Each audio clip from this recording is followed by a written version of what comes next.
50 to 45 times 2, and then 48-47. I know Chris Lee, the judge who had this fight 48-47 for Paul Felder.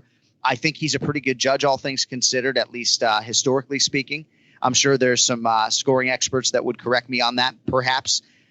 But I just find this scorecard in this situation, scoring this fight for Paul Felder 48-47 to be indefensible. And I watched this fight with my wife over 25 minutes and my daughter Riley, and not really hard for them to ascertain who won the contest.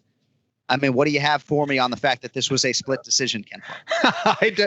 I don't even know where to start, man. I don't know a world where you can score that a 48-47. I don't even know what to say. I mean, where is the 48-47? I don't know. I mean, listen, I thought what Felder did was great. It was amazing what he was able to accomplish. I thought he looked sharp on the feet, but I still think that RDA was getting the better of him in the majority of the rounds on the feet, and he was getting the takedowns, and he was out positioning him on the ground. Right. What the hell is going on? What is going on when a guy is getting, taken down and, getting his guard passed or, getting controlled on the ground? It just shows that judges in general don't know what the fuck is going on the ground. They just don't. It's like, dude, do you understand how difficult it is to land a takedown? Do you understand how difficult it is to go into side control? Do you understand how difficult it is to mount? Do you understand how difficult it is to then take the back? Do you understand how difficult it is to then get to the position to actually get to a rear naked choke position? Right. I mean, those are things that show a dominance grappling-wise that people just don't get. Again, when you're close to a submission, that means you almost finished the fight. You've almost determined who won right there and then. Right, and the fact that that's not counting in a judge's mind is just... I mean, imagine if we had open scoring and RDA looks up at the monitor and sees that he's down 3-1 on a scorecard going into the 5th round. Be like, what in the actual fuck, and heaven forbid it was 2 of 3 and all of a sudden he's got to go get a finish in round 5. Right. Absolutely crazy. And I say it with all due respect to Paul Felder. Now, you put something out on Twitter after the Corey Makeda-Kay Hansen fight earlier on the main card, I believe, to quote Kenny Florian, the main issue in judging continues to be a complete disregard or lack of understanding of the ground game. Being close to submitting someone or out-positioning someone essentially means nothing in MMA now. And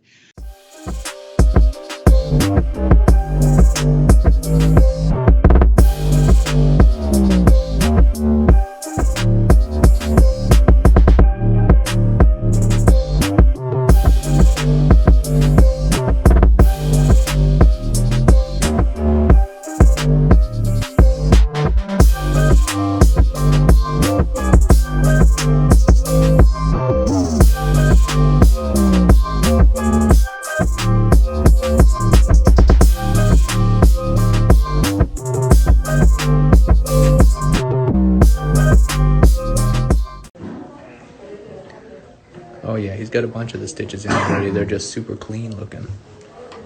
That's what pros do, man. I punch faces. I fix him. He fixes me.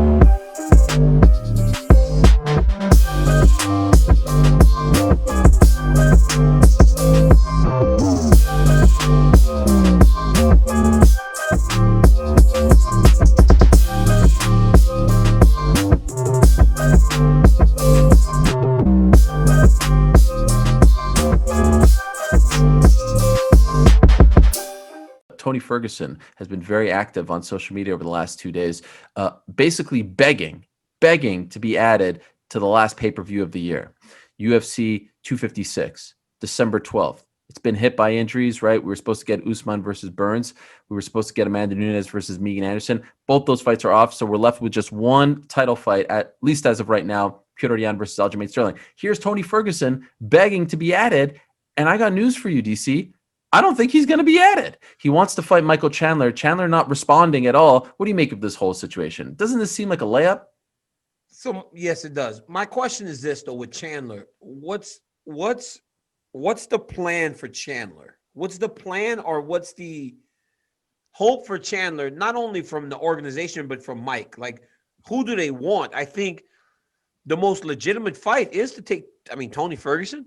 That's an insane fight. You know, that fight. If you get past Ferguson, now you're the number one contender, and not many people can argue that. Maybe he won't. I don't know. I haven't figured out why I haven't heard anything yet about Chandler in his UFC debut. That's what I'm very interested about.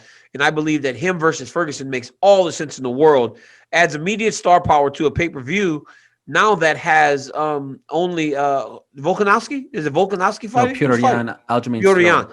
Yeah, you need another name to that fight card. And I'm sure they're working on it behind the scenes, but seems like a layup to throw Ferguson versus Chandler on there.